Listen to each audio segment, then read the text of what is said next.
गथायबारि सार्केलनि गासै मानगोनां आरो अनज्लायग्रा ख्रिस्ट' सिबियारि नोंथांमोन, जोङो फुंनि सेसनाव मोजांथारैनो इसोरनि बाथ्राखौ मोननो हादों, फोथायनायनि बाथ्राखौ मोननो हादों। दानो बे समाव आंनि लागै जि बोसोना जि थीमा होजादों बेयो जाहैबाय बोसोन बिजाबनिफ्राय 3 अध्याय 6 पद, बेखौ बे समनि लागै होजादों। जोङो बे पदखौ फरायनानै खोनासंनि। बेयो जाहैबाय मोनफ्रोमबो खामानियाव फोरबोखौ गोसोखांनानै मावदो, बेनो नंथारगौ लामाखौ नोंनो दिन्थिगोन। बोसोन बिजाबनिफ्राय बे सिरिया दा बे समनि लागै होजादों। बोसोन बिजाब होननानै बुङोब्ला जोङो मिथिनो हायो बे बोसोन बिजाबा मोनसे आखल आरो गियान फोरोंग्रा गांसे बिजाब। बे बिजाबाव माखासे सुंद' जारिमिनफोरबो मोननो हायो, आखल फोरोंनाय, गियान फोरोंनाय बेफोरखौ मोननो हायो, जाय आखल आरो गियाना जोंनि जिबनाव गोनांथार। आरो जों संसाराव रायजो जानानै थानांगौब्ला जोंनि जिबन, जोंनि स्वभाब चरित्रफ्रा माबायदि जानो नांगौ आरो माब्रै जों गावजों गाव खौसे गोरोबलायनानै संसाराव एबा समाजाव खामिनानै थानो हायो, बिनि बागै लिरथुमजानाय बे बोसोन बिजाबनि बाथ्रा बादि एबा फोरोंनाय बादि जोङो जोंनि जिबनाव बाहायनो हायोब्ला अब्ला जोङो इसोरजों बोर गोनां सानजायो आरो जोङो बेबादिनो गोरोबलायनानै थांनानै थानो हायो। बे बिजाबा इसोरखौ मान होनायानो गियाननि गुदि, आखलनि गुदि। बे बिसयखौ लानानैहाय बे बिजाबा लिरजेनजादों, बेनिफ्रायनो आरम्भ जादों। बे बिजाबखौहाय दाबिदनि फिसाज्ला इस्राएलफोरनि राजा सल'मननि जेरुसालेमाव सासन खालामनाय समाव 1015 निफ्राय 975 BC सिमावहाय बे बिजाबखौ लिरजानाय जादों। दा बे बिजाबनिफ्रायनो दिनैहाय जि आंनो लागै इसोरनि बाथ्राखौ होदों, बेनो जाहैबाय बोसोन बिजाबनि 3 अध्याय 6 पद। एसे सिगां आं फरायखाबाय, आरोबाव आङो फरायनो गोसो जाबावदों। बोसोन बिजाबनि 3 अध्याय 6 पद। मोनफ्रोमबो खामानियाव फोरबोखौ गोसोखांनानै मावदो, बेनो नंथारगौ लामाखौ नोंनो दिन्थिगोन। जोङो संसाराव खामिनानै दङ आरो बे संसारावनो जोङो खामिनानै साफ्रोमबो रायजो जायो आरो बे संसाराव रायजो जानाय समाव जोङो गोबां खामानिफोरखौ मावख्रुबनांगौ जानानै फैयो। जोङो थांनानै थानो थाखाय जोङो खामानिफोरखौ मावनो गोनां जायो। बे खामानिफोरा संसाराव गोबां दङ, जेरै मोजां खामानि दङ, गाज्रि खामानि दङ, पापनि खामानि दङ, धोरोमनि खामानि दङ, बासायजानायनि खामानि दङ। गोबां खामानिखौ जोङो बे संसाराव थांनानै थानायाव मावो। जोङो सायख'नानै लायो आं बबे खामानिखौ मावगोन। माब्लाबा पापनि खामानिखौबो मावफ्लाङो, गाज्रि खामानिखौबो मावफ्लाङो, धोरोमनि खामानिखौबो मावफ्लाङो, मोजां खामानिखौबो मावफ्लाङो। मानि थाखाय? जोंहा न'खर दङ, जोंहा बेक्तिगत जिबन दङ। आंनि जिबनखौ आं खांनो थाखाय, नोंथांनि जिबनखौ नोंथाङा खांनो थाखाय, आंनि न'खरखौ आं खांनो थाखाय, नोंथांनि न'खरखौ नोंथाङा खांनो थाखाय बेबादि खामानिफोरखौ जोङो मावनो गोनां जायो। इसोरनि सृष्टि, बे इसोरनि सृष्टिया ओरैबायदि महिमा गोनां। आङो बावलांबाय, एसामिसनि होननो हास्थायदों आङो। মই অলপ পাহৰি গৈছিলোঁ, ক্ষমা কৰিব। যিবিলাক অসমীয়া ভাষী আমাৰ বিশ্বাসী আছে তেওঁলোকৰ কাৰণে আমি সংসাৰত জীয়াই থাকোঁ আৰু জীয়াই থাকিবৰ কাৰণে আমি কৰ্ম কৰিবলগীয়া হয়, কাম কৰিবলগীয়া হয় আৰু কাম কৰিবই লাগিব। নকৰিলে আমি পেট ভৰাব নোৱাৰোঁ, আমি খালী পেটে থাকিব লাগিব। এই কাম আমি সংসাৰত বিভিন্ন ধৰণৰ বাছনি কৰি ল'ম, নিজে নিজে বাছনি কৰি ল'ম। ভাল কাম, বেয়া কাম, ধৰ্মৰ কাম, অধৰ্মৰ কাম, পাপৰ কাম আৰু পৰিত্ৰাণৰ কাম, এই কামবিলাক আমি নিজে নিজে বাছনি কৰি ল'ম। কিহৰ কাৰণে? আমি জীয়াই আছোঁ যেতিয়া, জীয়াই থাকিবৰ কাৰণে, আমাৰ ব্যক্তিগত জীৱনৰ কাৰণে, আপোনাৰ ব্যক্তিগত জীৱনৰ কাৰণে, আমাৰ পৰিয়ালৰ কাৰণে আমি এইবিলাক কাম কৰিবলগীয়া হয়। আৰু ঈশ্বৰে আমাক এনেকুৱা সৃষ্টি কৰিছে, ঈশ্বৰৰ সৃষ্টি ইমান চিন্তা কৰিবলগীয়া, ভাবিবলগীয়া। এই সংসাৰত আমি জীয়াই আছোঁ एकमात्र ঈশ্বৰৰ কাৰণে। एकमात्र इसोरनि थाखायसो जोङो बे संसाराव थांनानै थादों। इसोरा गोसो जायोब्ला दानो जोङो बे समावनो, बे मुगायावनो जोङो गासैबो जोबस्रांजोबगोन। नाथाय जोङो दिनै इसेबां खाफाल गोनां, इसोरासो जोंखौ बे समसिम नेदों आरो बे मोजां सम आरो खाबुफोरखौ इसोरा जोंनो लागै होदों। इसोरनि सोरजिनाया इसेबां सोमोगोनां, बियो जोंखौ दादों। बे गासै मिथिंगाखौ सोरजिनायनि उनाव बियो जोंखौ दादों। गासैखौबो खुगाजों बियो खालामजोबदों। नाथाय मानसिखौ मेहेर गोनाङै दादों बियो। आथिं, आखाइ, मेगन, खोमा, गन्थं जि नांगौ मानसिनो लागै गासैखौबो बियो जोंनो होजोबदों। गासैखौबो जोंनो होजोबदों। আমাক সব দিছে, হাত দিছে, ভৰি দিছে, চকু দিছে, কাণ দিছে, সব दिसे। आरो बिनि अनगायैबो जोंखौ लोरबां खालामनानै बियो दोननो हास्थायाखै। ओरैबायदि बियो जोंनो जर गोरा होदों, जर होदों। जोङो जर गोरायै, बोलो गोरायै जोंनि बोलोफोरखौ बाहायनानै जोङो मावख्रुब दांख्रुब जानो हायो। बेबादि राहाखौ इसोरा जोंनो लागै होदों। मानसिखौ दाखांनायनि उनाव जेब्ला बियो एडेन बारियाव दोनो, अब्ला आदम हवाया आलो गोजोनै दङमोन। नाथाय मोनसे आयेनखौ उल्लंघन खालामनायनि थाखाय, सिफायनायनि थाखाय इसोरनि सावखौ मानसिया मोननो हादोंमोन। जोङो बेखौ जागायजेननायावनो मोननो हायो, जागायजेननायाव मोननो हायो। जागायजेननायनि 3 अध्याय 19 पदआव जोङो बेखौ मोननो हायो। नोङो हाजों लोगो लाखिनांगौ मानि नोंनि खाफालनि गोलोमदैफोरै नोङो ओंखाम जानो नांगोन। बे बाथ्राया दासिमबो जुगे जुगे जुगे जुगे जाफुंलांगासिनो दङ। जोङो ओरैबायदि मावनांगौ, ओरैबायदि मावनांगौ। हालुवाफ्रा दैज्लां समावहाय सान्दुं अखा नेवसिनानै, बारहुंखा नेवसिनानै दुब्लियाव खामानि मावनो गोनां जायो, फोथाराव आबाद मावनो गोनां जायो।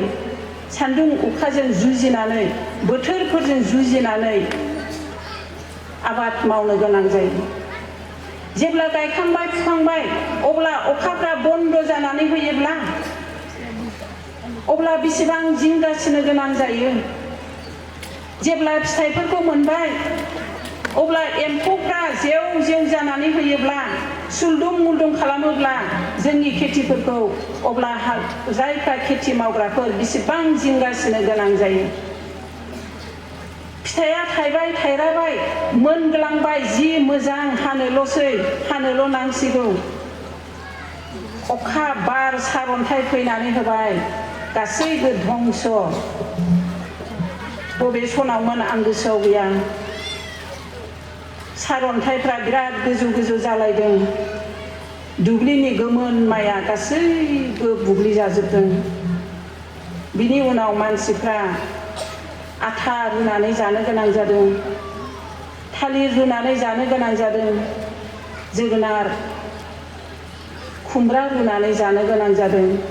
बेसेबां आंखाल जादों। बेबादिनो दा बेबादिखायनो जोङो जेब्ला जोंनि मावनाय समावबो इसिबां खस्थ'नि गेजेरजों सान्दुं अखाजों जुजिनानै एम्फौ एनलाजों जुजिनानै देहानि बोलोफोरखौ गारनानै सक्तिफोरखौ गारनानै देहाफ्राव बोलो गैयै लोरबां लोरखां जालायनाय, मावब्लाबो उन्नति गैया, मावब्लाबो जोङो खामायनो हाया। मानो? जोङो माबा गोरोन्थिफोरखौ मावबाय नामा? बबेयावबा थालांबाय नामा? जोंनि फोथायनाय जिबनाव जोङो माखौबा मावफ्लांनो रोङाखिसै नामा? যিমান খেতি কৰিলেও খেতিৰ পৰা আমি ধন পাবলৈ নাপাওঁ। হাহাকাৰ হৈ যায়, কেতিয়াবা প্ৰাকৃতিক দুৰ্যোগত ভুগিবলগীয়া হয়। কিহৰ কাৰণে এনেকুৱা? আমি কিবা ভুল কৰিলো নেকি? আমাৰ যি কৰণীয় কাম কৰবাত ৰৈ আহিল নেকি?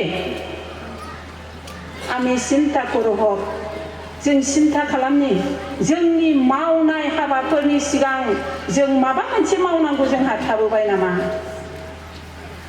जोंहा थाबोबाय नामा? बेनिखायनो होनदोङो मोनफ्रोमबो खामानियाव फोरबोखौ गोसोखांनानै मावदो। जोङो मावनो रोङाखिसै नामा? मानगोनां आरो अनज्लायग्रा ख्रिस्ट' सिबियारिफोर, जों मावनो रोङाखिसै नामा? जोंहा माबा गोरोन्थि जालांबाय नामा? मावनायाथ' जों मावथारनांगोन। मावनाया मावथारनांगोन।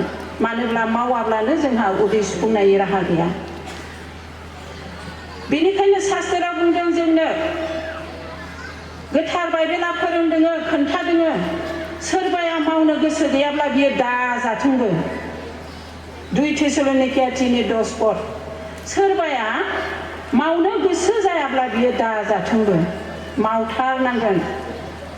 बोसोन बिजाबावबो दङ बेबादिनो, अलसिया मानसिया गावनि ओंखामखौबो फुनानै खुगायाव सोनो बायो, बेबादि मानसिफोरबो दङ।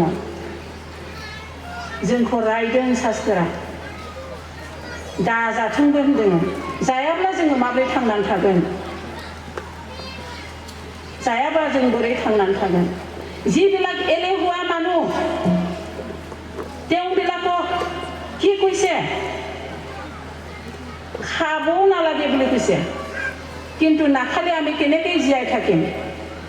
বন্ধুসকল, আমি নাখালে কেনেকৈ জীয়াই থাকিম? আই মাতৃসকল, আমি নাখালে কেনেকৈ জীয়াই থাকিম?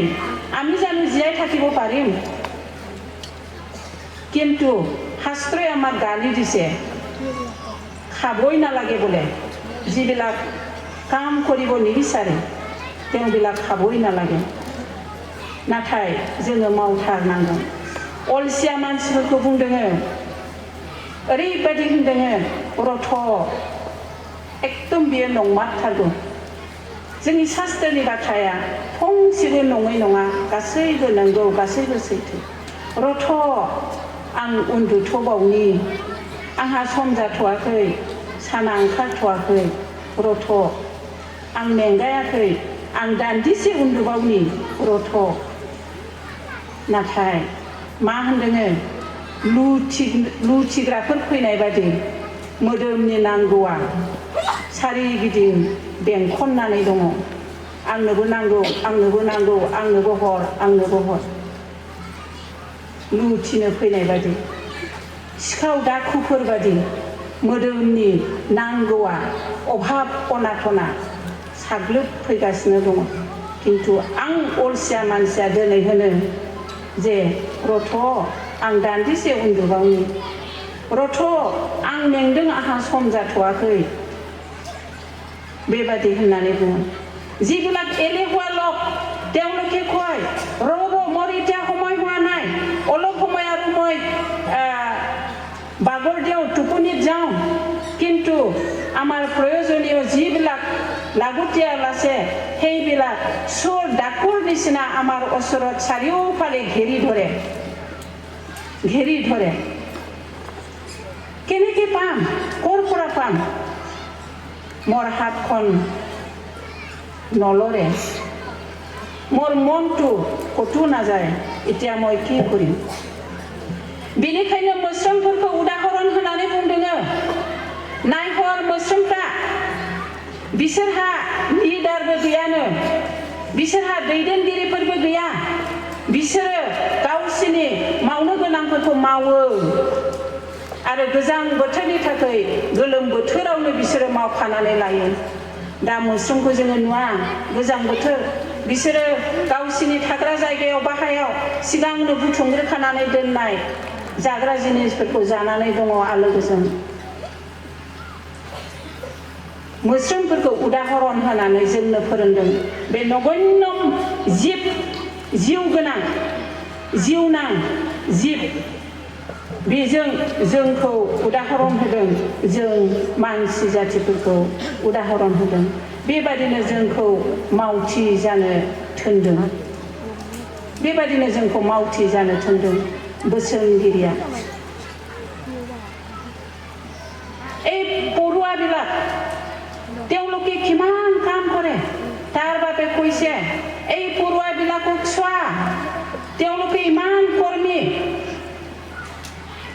তেওঁলোকে শীতকালত খাবৰ কাৰণে জকালতে কি কৰে গৰমৰ দিনতে তেওঁলোকে নিজৰ খোৱা বস্তুবিলাক গোটাই থয় প্ৰস্তুত কৰি থয় সেই কাৰণে উদাহৰণ দি কৈছে চোৱা তোমালোক সেই পঢ়ুৱাবিলাকক কেনেকুৱা তেওঁলোক কৰ্মী সঁচাকৈ আমিনো কিয় কৰ্মী হ'ব নোৱাৰো সঁচাকৈ আমি কিয় কৰিব নোৱাৰো আমি কাম কৰিবই লাগিব मानव जाति समाज प्रिय मानसि जातिया समाज प्रिय समाजजों थानानै गोरोबनानै थांनानै थानो गोसो जायो बे समाजा आंनि नखर नोंथांनि नखर बयनिबो नखरजों लोगोसे गथायनानै दाजानाय मोनसे हानजा गोबां नखरफोरनि गोबां सुबुं माहारिनि हानजा बे समाजा मोननै रोखोमनि दङ मोनसेया धोरोम समाज आरो मोनसेया जाहैबाय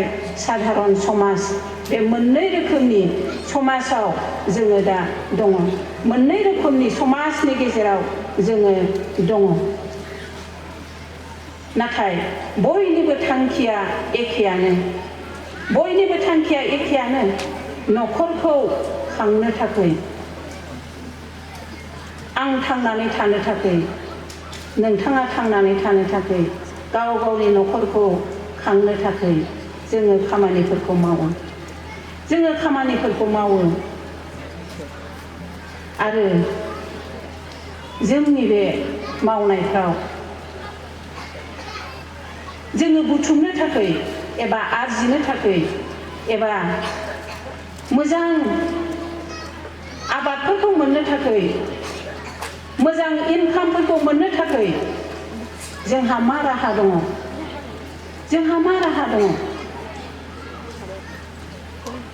एसे सिगां आं बुंनाय बादि जोङो जुदि जोंनि खामानि मावनायनि सिगां जोङो इसोरखौ गोसोखांग्रोआब्ला अब्ला जोंनि उन्नतिफ्रा बबेबा उनाव थाबोनोबो हागौ बेसेबा गोजान उनाव थाबोनोबो हागौ जोंनि उन्नतिफ्रा मावब्लाबो उन्नति गैया थाबोनो हागौ बेसेबा गोजानाव जोंनि उन्नतिफ्रा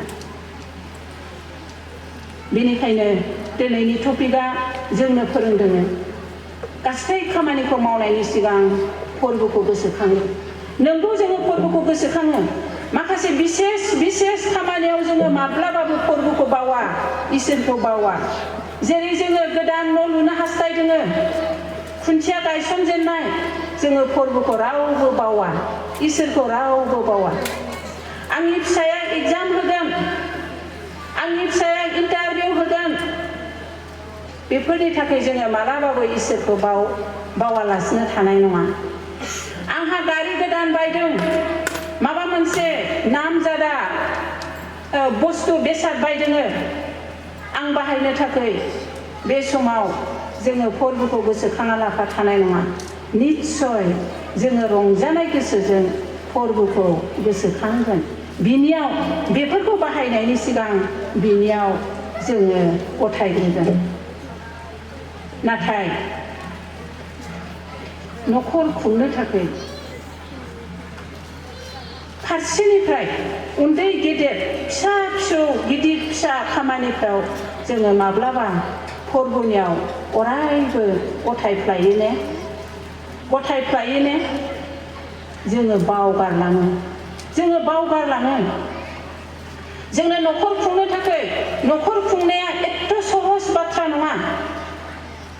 ओरैनो बर' बोराय बुरैफोरनि खुगायाव ओंखारा। बाला गुदुङाव आगान होनाय, बाला गुदुङाव गाब्र'नाय ओरैनो बुङा।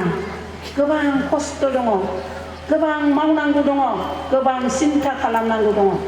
न'खर उन्दैयानो जा गिदिरानो जा गोबां सिन्था खालामनांगौ दङ। अब्ला जोङो बे गियानफोरखौ बबेनिफ्राय मोनगोन? आंनि न'खरखौ खुंनो थाखाय आङो बबेनिफ्राय गियान मोनगोन?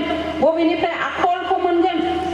আমার পরিয়ালবিলাক সম্ভালিবৰ কাৰণে আমি ক'ৰ পৰা জ্ঞান পাম?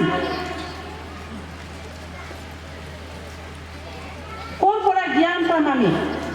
बे गियानखौ सासे राजाया मोनदोंमोन। बेनि मुङा जाबाय सल'मन राजा। सल'मन राजाया बे गियानखौ मोनदोंमोन। बियो इसोरखौ जोबोद अनोमोन। इसोरखौ माबोरै सन्तुष्ट खालामनो हागोन बेहा सिन्ता दङमोन। इसोरजों बोरै अनजानो हागोन बेहा जोबोद सिन्ता दङमोन। आरो इसोरनि दैदेननायखौ बियो बोरै मोनगोन बिनि थाखाय बिहा गोबां सिन्ता दङमोन।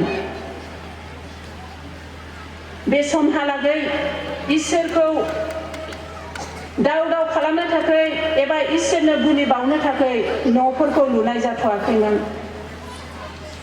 बेनिखायनो गोबां फोथायग्राफ्रा गावबा गाव जायगा हामजानानै बिसोरो गोदोनि नियम बादि मा खालामोमोन? बुलिफोर बावहैयोमोन बिन्दोफोर बानायनानै। बेबायदिनो सल'मन राजायाबो मोनसे जायगा हाजो थिखिनियाव, गिबियन होननाय हाजो थिखिनियाव बियो बयनिख्रुइ देरसिन बिन्दोखौ बानायदों। आरो बे बिन्दोआव बियो हाजार बुलिफोरखौ बावहैदों। मानि थाखाय?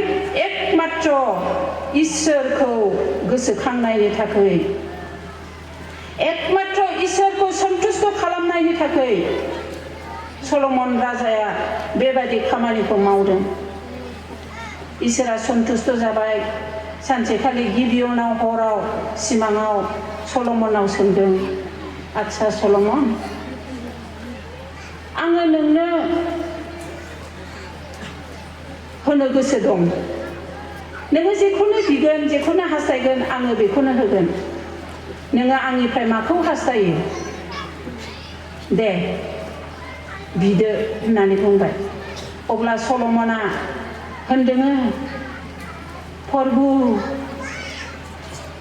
बे लेङा नोंनि मोखाङाव दङ आरो नों सायख'नानै जि फोलेरखौ, जि रायतखौ आंनो होदों, नों सायख'नानै बे रायतनि मोखाङावनो आङो दङ।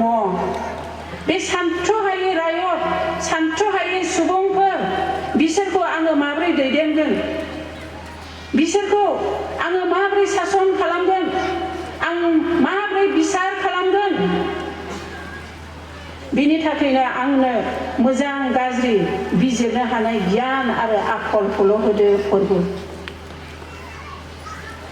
अब्ला इसोरा होनदों, नोङो गोबां धन सम्पतिखौ बियालासिनो, गुबुन जिनिसफोरखौ बियालासिनो दिनै आंनियावहाय जि मोजां गाज्रि बुजिनो हानाय आखल आरो गियानखौ बिबाय, बेबादिनो आङो दिनै नोंनो होबाय। किन्तु बेजों लोगोसे सल'मना धन सम्पति बियाब्लाबो बियो गोबां धन सम्पति जै मै बेखौ मोनदों। सलमन राजाया आरो बियो गावनि रायतफोरखौ मोजांथारैनो बेंनो हानाय गियान आरो आखलखौ मोननो हादों। बेबादिनो गियान होनो हाग्राया एकमात्र इसोरासो, आखल होनो हाग्राया एकमात्र इसोरासो। नाथाय जोङो बेखौ गिग्रोनांगोन। गीतमालाय 111 नि 10 फोरबोखौ गिनायानो आखलनि गुदि। बिनि हुकुम बादि मावग्राफ्रा मोजां बिथाइखौ मोनगोन। बिनि बाख्नाय जानाया अनजिमा गैया। बोसोन बिजाबनि 1:7 बुंदों फोरबोखौ मान होनायानो गियाननि गुदि। सलमन रजा ইমান ডাঙৰ ৰজা, তেওঁ প্ৰভুক সন্তুষ্ট কৰিবৰ কাৰণে এই গিবিয়ন পৰ্বতৰ শৃংগত কি কৰিছিল? ডাঙৰ বেদী বনাইছিল আৰু সেই বেদীত কি কৰিছিল? তেওঁ হাজাৰ হাজাৰ জন্তু বলি দিছিল, বলি চৰাইছিল, বলি দিছিল। ঈশ্বৰে সন্তুষ্ট হৈ পেলাই এদিন গিবিয়নতে সলমনক সুধিলে, আচ্ছা সলমন, তোমাক কি লাগে মই দিবলৈ প্ৰস্তুত, তুমি যি খোজা মোৰ পৰা মই দিবলৈ প্ৰস্তুত, তোমাক কি লাগে কোৱা। তেতিয়া সলমনে কৈছিল, প্ৰভু মই তোমাৰ ওচৰত আছো আৰু তুমি যে ইমান ইছৰাইল, ইমান ৰাজ্য, ইমান জনজাতি, এই সকলো জনজাতিক মোৰ সন্মুখত ৰাখি থৈছা, তেওঁবিলাকক আমি কেনেকৈ চলাম, কেনেকৈ মই ৰাজ্য চলাম? সেইকাৰণে মোক ভাল বেয়া জানিব পৰা জ্ঞানটো দিয়া বুলি প্ৰভুৰ পৰা খুজি লৈছে। সঁচাকৈ প্ৰভুই সলমনক এই জ্ঞানটো দিছে, ভাল বেয়া বুজিব পৰা, চিনিব পৰা সেই জ্ঞানটো দিছিল সলমনক। ঠিক আজিও আমি আমাৰ পৰিয়াল, সৰু পৰিয়ালো হ'ব পাৰে, ডাঙৰ পৰিয়ালো হ'ব পাৰে, ঈশ্বৰে দিছে আমাক এই পৰিয়ালবোৰ, সন্তান সন্ততি দিছে আমাক, কিন্তু ভাল বেয়া বিবেচনা কৰিব পৰা শক্তি আৰু বিবেচনা কৰি পেলাই পৰিয়ালখন চলাই যোৱাৰ শক্তি আমাৰ নাই। একমাত্ৰ ঈশ্বৰৰ পৰাহে আমি পাব পাৰোঁ। जोंनि गिदिर फिसा न'खर, जोंनो होनाय इसोरनि दयानि दान फिसाफोर, बिहावफोर, बिखुनजोफोर आरो बिमा बिफा, बिबोनांफोर, गासै परियाल, खायसे जौथ परियाल, ज' थानाय परियाल, खायसे फिसा फिसा परियालफोरबो दङ। जिखियानो जाया मानो बे परियालफोरखौहाय बेंनो थाखाय जोंनो मोजां गाज्रिखौ बुजिनो हानाय गियाना गैयाब्ला अब्ला जोङो जोंनि न'खरफोरखौ सामलायनो हानाय नङा, बिजिरनो हानाय नङा, दैदेननो हानाय नङा। बांसिन बिमाफोरनि जिबनाव बे बिसया खाथियो। बिमाफोर, जोंहा जेबो बोलो गैया, जोङो गियानावबो इसेल', बोलोआवबो इसेल', रोंनायफ्रावबो इसेल'। हयतोबा गिदिर गिदिर फरायनानै डिग्रीफोर लादोंब्लाबो अब्लाबो बै डिग्रीजों इसोरनि गियानजों समान नङा। इसोरनि गियाना गियान, ऐश्वरिक गियान, उइसडम जायखौ होननानै बुङो, आरो बै डिग्री लानाय गियाना बे गुबुन रुजुजाया। हाजार हाजार आङो बिराद लेखा गोरों सासे आइजो जानो हागौ, नाथाय आंनाव गियान गैया जानो हागौ। नोंथाङा सासे लेखा रोङै आइजो जानो हागौ, नाथाय नोंथांनाव गियाना थानो हागौ, मोजां गाज्रि साननो हानाय गियाना थानो हागौ। किन्तु आं सासे लेखा गोरों आइजो जानानैबो आंनाव गियान गैयाबो जानो हागौ। बेनिखायनो जोंनो मा गोरों मा रोङै जोंनि न'खरखौ दैदेनलांनो थाखाय, सामलायलांनो थाखाय जोंनो गियानखौ नांथारगौ। बै धन सम्पतियाबो गियानखौ होनो हाया। शास्त्रा बुंदों गियानखौ नोङो जेरावबो नागिरनानै मोना। आरो बे गियाना ओरैबायदि दामि, बे रावजोंबो रुजुजाया।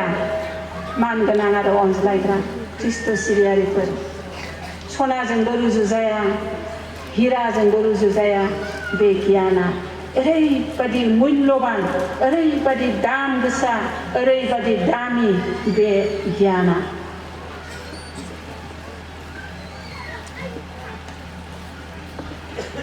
जोङो बे संसाराव थांनानै थानायाव जोंनि नखर जिबनखौल' सिन्था खालामा जोंनि बेक्तिगत जिबनखौल' जोङो सिन्था खालामा गोबां मावनो गोनां दङ जोंहा बे संसाराव थांनानै थानायावहाय गोबां मावनो गोनां दङ समाजनि खामानि मावनो गोनां दङ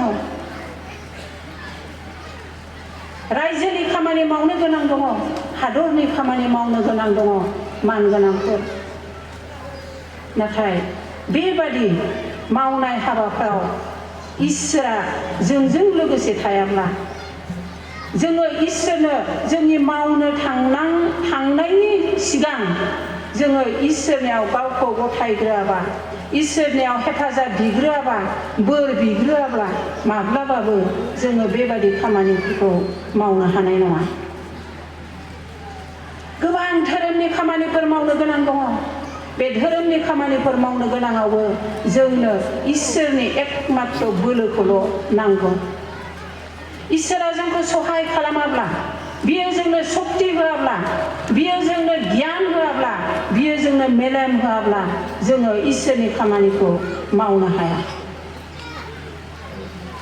बाइबेलाव सासे मुंदांखा आइजो बाइबेলত एजनी नामी মহিলা আছে নামী মহিলা নামজাদা মহিলা তেওঁৰ নাম হৈছে দেবৰা তেওঁৰ নাম হৈছে দেবৰা দেবৰা সমাজৰ কাৰণে কাম কৰিছিল নিজৰ ৰাইজৰ কাৰণে কাম কৰিছিল ঈশ্বৰৰ ৰাইজৰ কাৰণে কাম কৰিছিল নিজৰ সমাজক ভাল পথত আগুৱাই লৈ যোৱাৰ কাম কৰিছিল দেবৰায়া मोजां खामानि मावदोंमोन बियो सासे न्यायगिरिफोरनि गेजेरावहाय सासेल' मुंदांखा आइजो न्यायगिरि 4 नम्बर न्यायगिरि बे देबराया बियो सासे नाबिजोमोन भाबबादियासो एजनी देबरा बेनिफ्राय बिसारगिरि गियान गोनां आइजो दैदेनगिरिमोन बिसारगासिम गियानी महिलासिम देबरा इस्राएलफोरनि गेजेराव 4 नम्बर देबराया भाबबादिमोन नाबि आइजोमोन बेनिफ्राय बियो मानसिफोरखौ बेंज्लायहोयोमोन मोजां बिसार खालामोमोन बेनिफ्राय बियो बेहा मोनसे मोजां गुनबो दङमोन बियो जाहैबाय बे मोजां गुनफोरनि गेजेराव मोनसे गुना बियो दंबावोमोन बियो गीत सुजुनो गोरों गीत लिरनो गोरों बेबादि सासे आइजोमोन बे आइजोआ बिसारगिरिब्लाबो मोजां आसन गैयामोन मान सन्मानखौ बियो लुबैयामोन मोजां आसनखौ बियो लुबैयामोन बे आइजोआ देबराया देबरा এজনী বিচাৰক আছিল যদিও তেওঁৰ ভাল আসন তেওঁ নিবিচাৰে নাই মান সন্মান তেওঁক নালাগে সেই দেবৰাক অথচ তেওঁ এজনী বিচাৰক আছিল তথাপিও তেওঁক মান সন্মানক অলপো নিবিচাৰিছিল মান সন্মানखौ बियो एसेबो लुबैयामोन देबराया सासे বিচাरकमोनब्लाबो इफ्राइम हाजो बे इफ्राइम हाजोनि गाहायावहाय फांसे खिजुर बिफां दंमोन बेथेल आरो रामा होननाय मोननै जायगानि गेजेराव बे खिजुर बिफां सिङाव जिरायनानै बियो इजराइलफोरखौ गावनि रायजोफोरखौ मा खालामोमोन मोजां बिसार खालामोमोन मोजां परामर्श होयोमोन बेबादि खामानिखौ देबराया मावोमोन इजराइलारिफ्रा गले गले गले गले इसोरजों अनखां जानायखौ मोनदों आरो गले गले गले गले इसोरनिफ्राय बायकर गोसोखौ लानानै इसोरनिफ्राय गोजान जादों गाज्रि खामानिफोर पापनि खामानिफोरखौ बायगर गोसो बायगर जिउफोरखौ लानानै इसोरजों अभिशप्त जादों गले गले रागबो जोंजानायखौ मोनदों इसोरजों बेबादिनो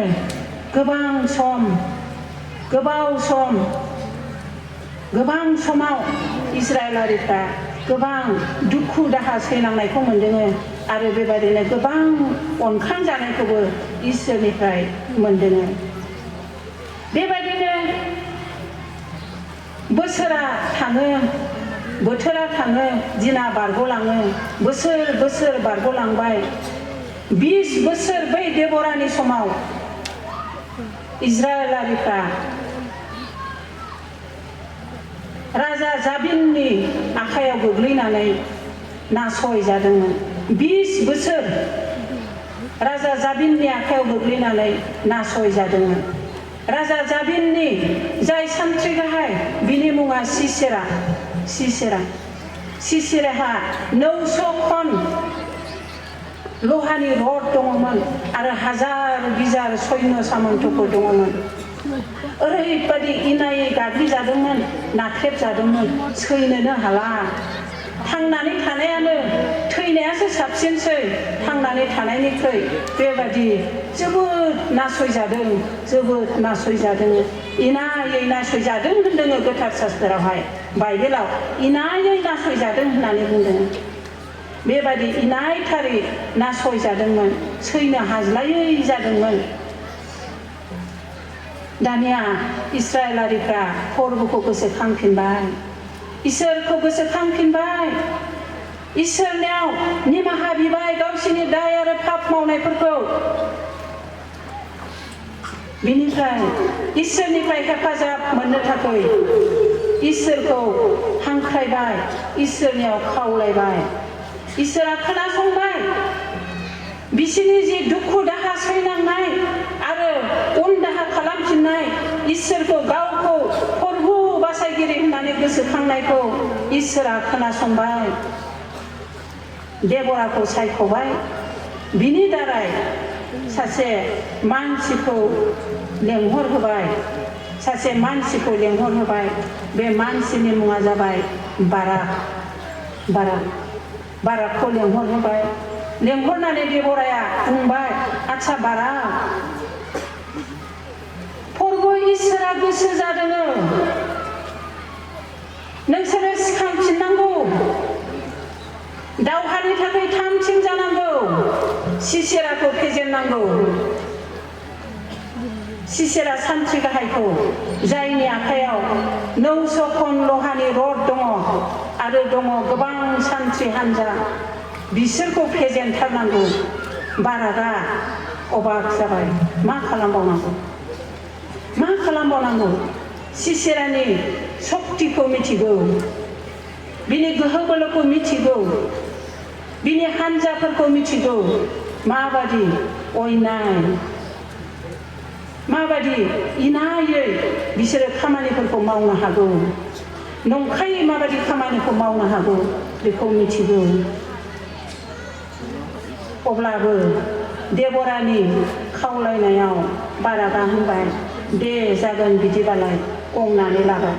नाथाय मोनसे खावलायनाय, जुदि नोङो बे दावहायाव थांखायोब्ला आंबो दावहायाव थांगोन, आरो जुदि नों बे दावहायाव थाङा अब्ला आं हले थांनाय नङा। मा खालामखो? 10,000 जन दावहा नांग्राफोरखौ बुथुमनो थिनबाय देबराया। देबरानि बुंनाय बादि बाराकआ 10,000 जन जुद्धनि थाखाय दावहा नांग्रा जोहोलावफोरखौ सायख'बाय आरो बिसोरो दावहा नांनो थांबाय सिसेराजों। बिसोरखौ नुनानै सिसेराया गावनि सैन्य सामन्थफोर 900 खन लहानि रडखौ लानानै फैदों, होसोबोगासिनो दङ, मोगा मोगि जालायदों दल मोननैजों। देबराया मा खालामदों? बियो उन्दुनानै थायाखै, बियो गंग्लायनानै थायाखै, बियो फासयनानै थायाखै। सासे आइजो दैदेनगिरि जानानै, बाराक दावगालां बाराक, फोरबोआ नोंखौ हेफाजाब होगोन, बे दावहायाव नोङो देरहागोन, दावगालां। बेबादि बाथ्रा बुंनायाव बाराकआ गोहो मोनदों। गोहो मोननानै गावनि सैन्य सामन्थफोरखौ लानानै दावहायाव ओंखारदों बेबादिनो दावहा नांनायजों निस्सय बाराकआ देरहादों। सिसेराया बे दावहायाव बाराकजों नङाब्लाबो जाइल होननाय सासे हिन्जावजों बियो सिथारजादों। ओजोंहाय देबरानि दैदेननायाव बाराकआ देरहाबाय।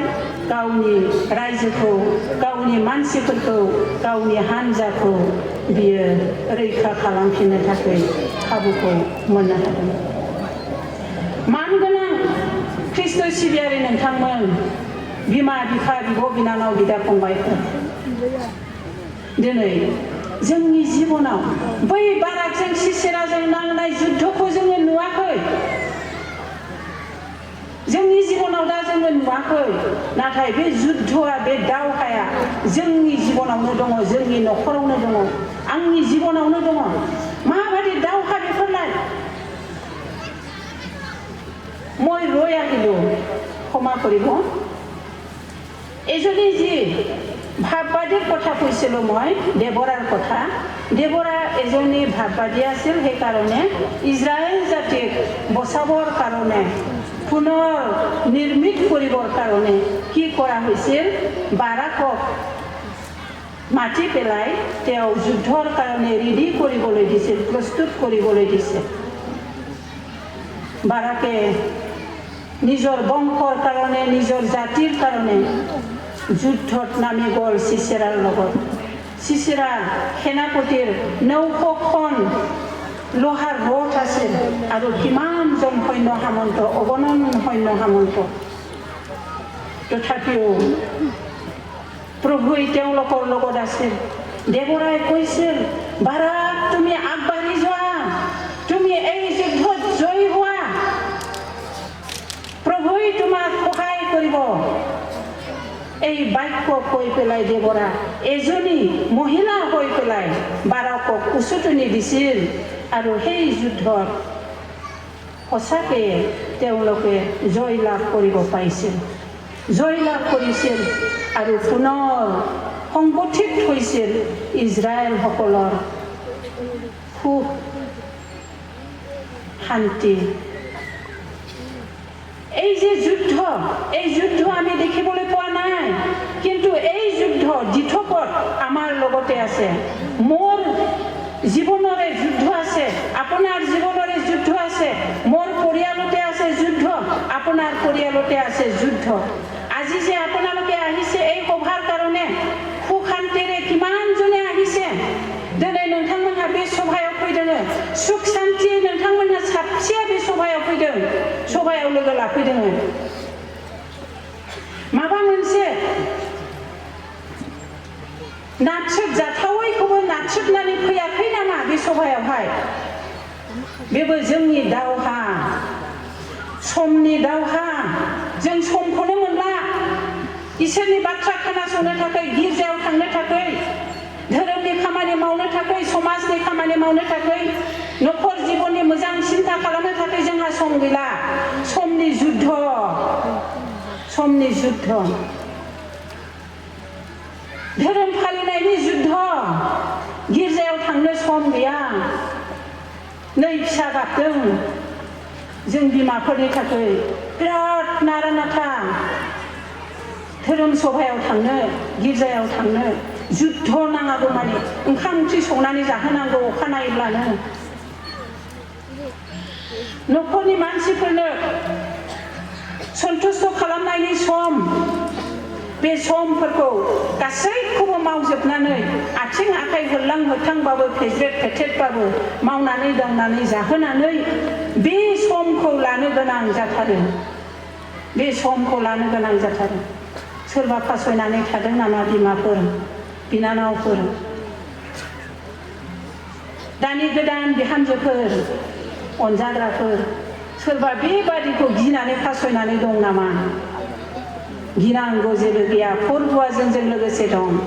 जेब्लायबो जोङो आगान सुरनानै दावगालांनांगौ जोंनि मोजां खामानि मावनो थाखाय। जेब्लायबो बेमार आजारनि जुद्ध।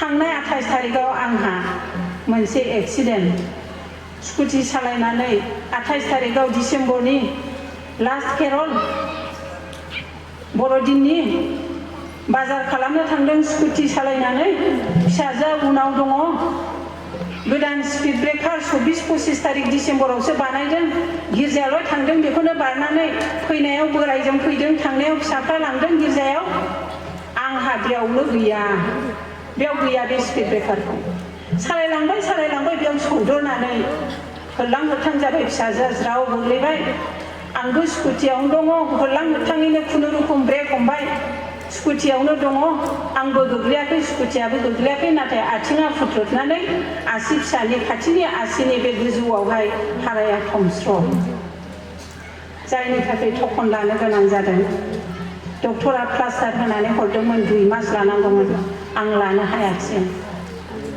20 तारिख मोनाबिलियाव हा खावनानै लानानै अजानि मुलि दाफबदों अजानि मुलि जादों मोजांसिन महिला प्रेसिडेन्टआ खबर मोननानै सोंहरदों बाजै माब्रै जाखो खबरा नों बे समसिम फैनो हागोन ना हाला आं जोबोद सिन्था खालामदों बे खबर लाहरनायनि सिगांनिफ्रायनो आंहा सिन्था दङ हाबाब ओरैबायदि खाराव माराव जोंनि थाखाय आलासि नागिरनानै मोना महिला आलासिखौ जेब्ला बिथाङा रायलायहरो अब्ला आङो हौवा आलासिब्ला आङो सायख'नानै हरो जोंनि सार्केलनिफ्रायनो नाथाय हिन्जाव आलासिसो नांगौ बेबादि अबस्थायाव दिनै आंबो रोङाब्लाबो नोंसिनि मोखाङाव गसंनो हादों इसोरनि बोर आरो हेफाजाबजों अब्ला आं माबोरै केन्सेल खालामहरनो बे समाव आङो साबसिन जाहैथारगोन इसोरा आंखौ हेफाजाब होथारगोन बेबादि बिश्वासा आंनि गोरबोआव दं बेनिखायनो आं थांथारगोन बे बाथ्राखौ आङो गोसोआव लानानै आं बुंहरदों अनजाग्रा रेनुमयिखौ आं सेस्था खालामगोन आङो नुजाहैगोन दिनै बेबादि दावहानि गेजेरजों जोङो थांनानै थानो गोनां जायो नोंथांनि जिबनावबो माबा मोनसे दावहानि सोरखिनो हाहां हायाहां मुगाया दङ नोंथांमोननि गेजेरावबो दावहानि सोरखिनो हाहां हायाहां बेबादि मुगाया दं बयनिबो जिबनाव दङ फिसाफोर देरलायबाय फोरोंलायबाय फिसाफोरखौ समाजाव बिसोरो ओंखारनो गोरों जाबाय समाजनि आबहावाखौ बुजिबाय उन्दै समाव मोस्रोम जोहां बेरे जोहां खांदों बादों फेदेरदों स्कुलाव दोनलांदों फोरोंबाय फेदेरबाय दानाबा समाजखौ सिनायबाय नुबाय मावनाङैखौ मावबाय बाहायनाङैखौ बाहायबाय बेसेबां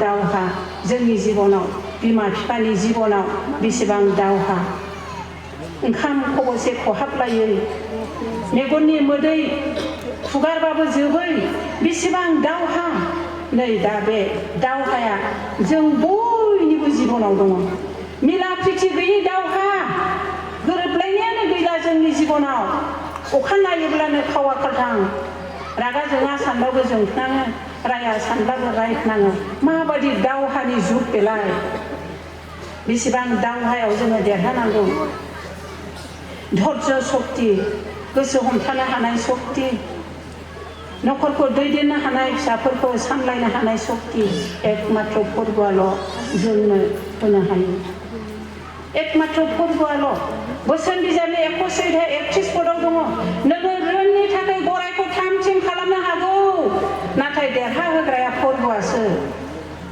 गमामा देरहाहोग्राया फोरबोआसो जोंथ' थामथिम साग्रिद साखाफारा नाथाय देरहाहोग्राया फोरबोआसो আমার জীবনত যুদ্ধই যুদ্ধ আমার পৰিয়াল জীৱনত যুদ্ধ আমাৰ সমাজ জীৱনত যুদ্ধ পৰিয়ালত থকা ব্যক্তিসকলৰ জীৱনত যুদ্ধ গীৰ্জাত যাবলৈ যুদ্ধ সময় নাই সময়ৰ অভাৱ মিলা প্ৰীতিৰ অভাৱ শয়তানে আমাৰ জীৱন কেনেকুৱা নিজৰ কবলত ৰাখিব বিচাৰে আমি সেই কবলৰ পৰা মুক্তি পাবলৈ কি কৰিব লাগিব আমি ঈশ্বৰৰ পৰাহে সেই আশীৰ্বাদটো খুজি ল'ব লাগিব ঈশ্বৰে প্ৰভুহে আমাক এই সকলোবোৰৰ পৰা মুক্ত কৰিব পাৰে নহ'লে কোনো ব্যক্তিয়ে মুক্ত কৰিব নোৱাৰে ৰাवबो মুক্ত খালামनो हाया जोंखौ बेनिखायनो आइजोफोरखौ इसोरा गोदोनिफ्रायनो नायसनदों इजराइलारिफोरनि जिबनाव आइजोफोरखौ नायसनदों गोसोखांदों बिसोरखौ हांख्रायदों जेरेमियानि बिजाबाव दङ 9 अध्याय 20 निफ्राय 22 पदाव जोङो फरायनानै खोनासङो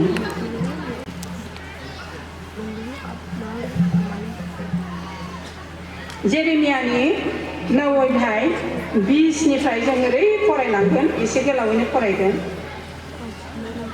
आङो होनबाय नोंसोरो ओइ हिनजावफोर फोरबोनि फारसे खोमा फाथिदो बिनि बाथ्राफोरखौ खोनासंदो माबोरै दाहा खालामनांगौ नोंसोरो फिसाफोरनो फोरोंदो आरो गोथै फबनो लांब्ला माबोरै रोजाबनांगौ बेखौ नोंसोरनि लोगोफोरनो फोरोंदो मानोना थैनाया खिरखिजों गाखोनानै जोंनि राजमहलफोराव हाबबाय आरो सरकफोराव गथ'फोरखौ लामा दुमनिफोराव सेंग्राफोरखौ संहार खालामबाय नोङो रायथिदो बेनो फोरबोनि होननाय जेरेमियाखौ बुंदों मानसिफोरनि गोथै सह'फ्रा हासार बादि फोथाराव गोग्लैनानै थागोन गंखौ हानानै जेरै फोथाराव लारि लारि दोनो बिसोरबो बेबादिनो थागोन रावबो बुथुमनाय नङा फोरबोआ बेबादि होनदों अब्ला मानगोनां आरो अनज्लायग्राफोर दिनै जोंनि जिबनाव बियो गमामा दाहा खालामनो थाखाय अभाब जोंनि नियम कानुनफोरखौ जोङो बावलांबाय गोबां मानसि थैदोंमोन बिनिखायनो मानसि थैनायाव माबोरै रोजाबनांगौ बेखौ फोरोंलांदों जोङो बिमाफोरखौ जोङो बेफोरखौबो बावगारलांबाय नामा बै समाव इजराइलारिफोरखौ बुंदोंब्लाबो इजराइलारि आइजोफोरखौ बुंदोंबाबो दिनै गाबोन जोंनि जिबनाव जोंनि समाजनि जिबनाव जोंनि गिर्जा जिबनाव इसोरा जोंखौहाय गाबज्रिगासिनो दङ हांख्रायगासिनो दङ ओइ आइजोफोर नोंसोरो फैदो नोंसोरो सिरि मोनदो फिसाफोरनो फोरोंलांदो बोरै आर'ज खालामनांगौ बोरै दाहा खालामनांगौ जेरै पावलखौ बिबै लुइस बिमा इउनिकिया फोरोंलांदोंमोन फोथायनायाव बोलोग्रा जादोंमोन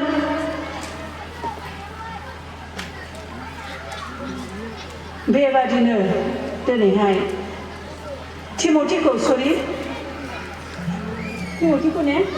थिमथिखौ पावलनि बिसाखोरनिया फोथायनायाव बे जानो हादोंमोन पावला बाख्नायदोंमोन बेबादिनो दिनै जोङो बिसाफोरखौ फोरोंलांनांसिगोन अभाबा जोंनि खाथि खाथि साफिगासिनो दङ बिसाफोरनि फोथायनायनि अभाबा साफिगासिनो दङ खाथि खाथि जोंखौ नासयगासिनो दङ अब्ला बे बिसाफोरखौ जोङो माबोरै लाखिनो हागोन जोंनि समाजखौ जों माबोरै लाखिनो हागोन जोंनि गोदान बिहामजोफोरनो जों माबोरै आखल गियान होलांनो हागोन निश्चय जेरै फोरबोआ जोंखौ हांख्रायदों जोंखौ हास्थायदों बेबादिनो जोङो बिनि रावखौ खोनासंनानै जोङो मावलाङि आरो गिलु बालु बाथ्रा बेयाव बुंदों बियो नै दाबो जागासिनो दङ दिनै गाबोन जोंनि जिबनाव जोंनि समाज जिबनाव जागासिनो दङ बेयो जाहैबाय जोबोद गिलु बालु मानोना थैनाया खिरखिजों गाखोनानै जोंनि राजमहलफ्राव हाबबाय थैनाया जोंनि न'खर जोंनि राजमहल रुपि न'खरफ्राव हाबबाय जोंनि राजमहल रुपि मण्डलिफ्राव हाबबाय समाजफ्राव हाबबाय थैनाया जेबो पात्ता मोना बबे मुहुर्तआव सोर मा जानानै थैहैदों बाइक लानानै थांदों बाइकजों एक्सिडेन्ट जाहैदों गारि लानानै थांदों गारिजों एक्सिडेन्ट जाहैदों जाब्रथाय आरो जाब्रथाय हाहाकार जेरावबो जाब्रथाय जेरावबो गिनो गोनां जेरावखि हान्था मेला खालामा मानो गिनो गोनां जोबोद गिनो गोनां गिलु बालु जोङो बे जोंनि जिबन थसेखौ लानानै गिलु बालु आरो सरकफोराव गथ'फोरखौ लामा दुननिफोराव सेंग्राफोरखौ संहार खालामबाय संहार खालामगासिनो दङ गथ'फोरखौ फिसाफोरखौ सेंग्राफोरखौ सिख्लाफोरखौ दिनै संहार खालामगासिनो दङ संहार खालामगासिनो दङ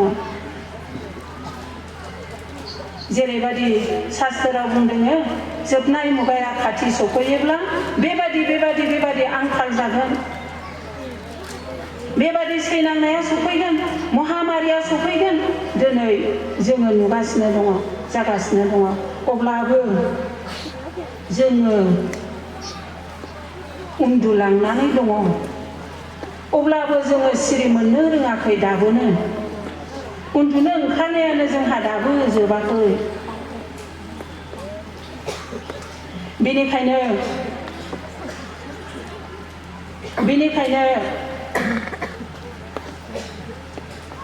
जेरेमिया नाबिनि बिजाबाव बुंदों बेफोरबायदि जानायनि मानिया मा जाखो बेफोरबायदि जानायनि मानिया मा जाखो मानि थाखाय बेबायदि जाखो आंथ' माथो आंनि द्राखा बागाननि सारिगिदिं सुनि बेराफोरखौ दुमनानै होदोंमोन आरो थख' आलादा आङो बेराफोरखौ दुमखन्नानै होदों आंनि द्राखा बिफांफ्रा गेलेमै बायदि जेब्ला फिथाइ थायबाय अब्ला माथो हनै हाग्रानि आंगुर फिथाइसो थायबाय मोजां गोदै गोथाव द्राखा बोन्दोंआनो थायनो रोङाखिसै मानि थाखाय बेबायदि जाखो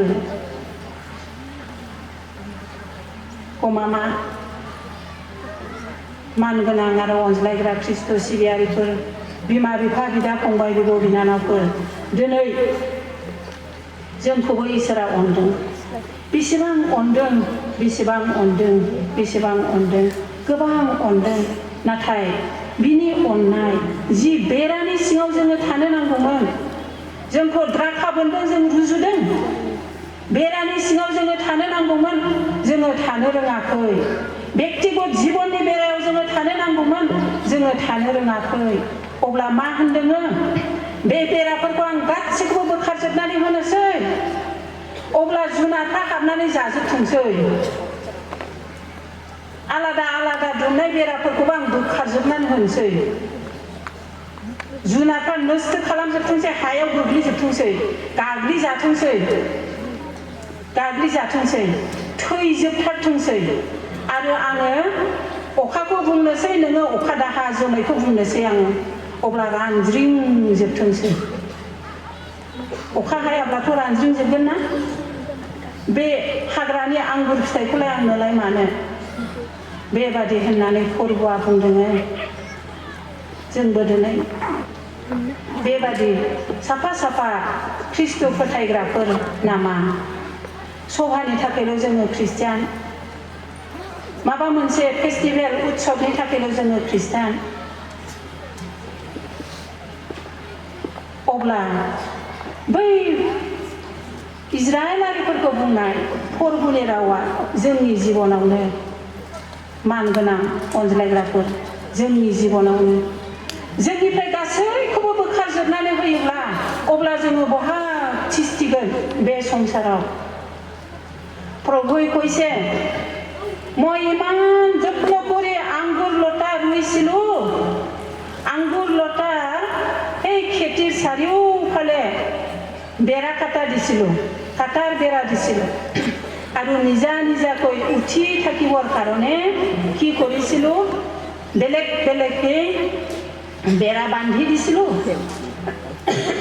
কিন্তু এই আঙ্গুৰ লতাৰ পৰা কি হ'ল ভাল আঙ্গুৰৰ ফল ভাল জাত আজি মই নাপালো কিন্তু ৰুৱাৰ সময়ত মই ভাল জাতকে ৰুইছিলো गायनाय समाव आङो मोजां जोलैखौनो गायदोंमोन কিন্তু আজি কি হ'ল সেই জংগলৰ টেঙা আঙ্গুৰ ফলহে হ'ল তেতিয়া প্ৰভুৱে কৈছে মই কি কৰিম এতিয়া উপায়টো নাই কাম কৰিবলগীয়া একোৱেই নাই মোৰ আৰু বাকী কাম একোৱেই নাই মই চব কৰিছোঁ এই আঙ্গুৰ বাগানৰ কাৰণে मावबावनांगौ आंहा माबा खामानि दंबावोमोन ना बे आंगुर बागाननि थाखाय आं गासैखौबो मावजोबदों जि मावनांगौ मावजोबदों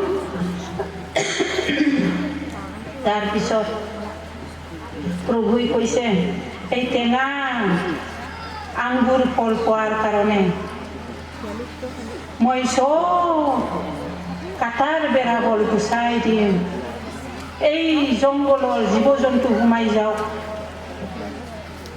আৰু নিজা নিজাকৈ বনাই দিয়া সেই তাঁৰবোৰ কিবা বেৰাবোৰ মই ভাঙি দিম চব মাটিত পৰি যাওক তেতিয়া জীৱ জন্তুৱে আহি পেলাই চব গছকি পেলাব খাই পেলাব আৰু মই কি কৰিম বৰষুণ বন্ধ কৰি দিম তেতিয়া চব শুকাই যাব এটাও বাচি নাথাকিব ঠিক আমিও আজি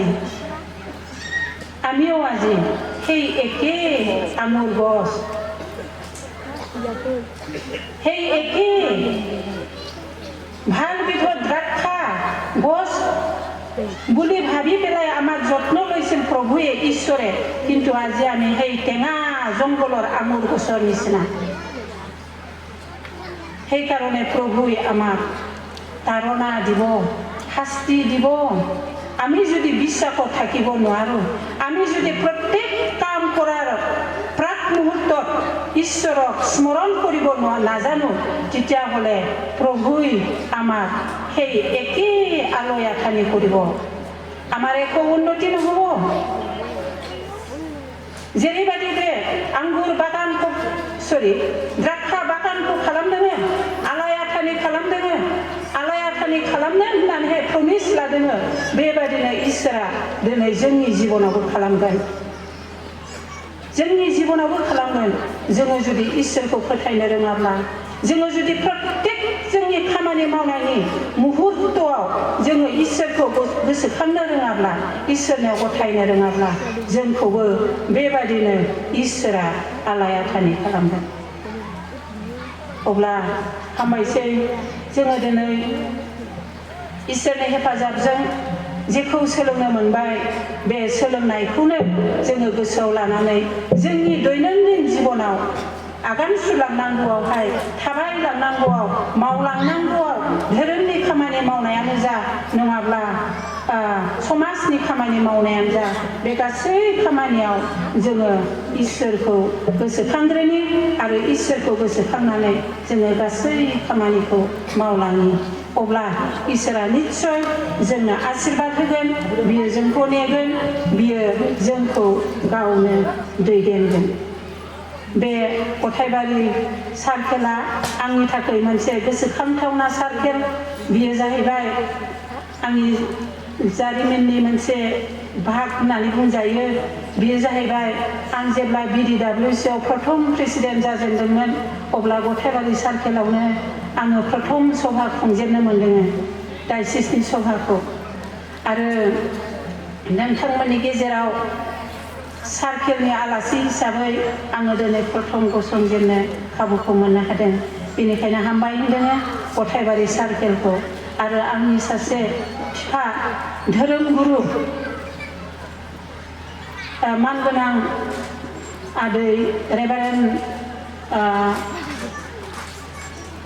बे आदैया दा गैला भृगु मोसाहारि रेभारेन्ड भृगु मोसाहारि बिथाङा आंनि बिफा महरै गसंनानै आंखौ फिसा बायदि बै सभा खुंजेननायाव ओरैबायदि दैदेनदों साहस होदों दागि आदै आं दंना नोंजों लोगोसे जेबो गिनाङा नोंजों आं लोगोसे दंखायो आं नोंखौ हेफाजाब होगोन आंनि खाथियाव जिरायनानै थादों आंखौ दैदेनदों बेनिखायनो गोसोआव गोसोखांनाया फैबाय थायो दा बिथांनि नखरा इसोरनि बोर हेफाजाबजों मोजां मोनसे नखर हिसाबै गसंनानै दङ नखरावनो सासे पास्टर आरो बेबादिनो गुबुन गुबुन बिफानाव मावनानै दङ हामबाय होनदों इसोरखौ बेबादिनो नोंथांमोन सार्केलनि बयनिबो बयनिबो न'खरफ्राव गासै व्यक्तिफोरजों इसोरा लोगोसे थानानै हेफाजाब होथों बोर होफायथों गाबोननि सेसनाव फोरबोखौ गोसोखांनानै मावाब्ला जोङो माबादि जायो जोङो बेखौ नायगोन आरो सोलोंजागोन हामबायसै बासायग्रा जिसु ख्रिस्ट'नि मुङै आमेन गुसुं आरज खालामो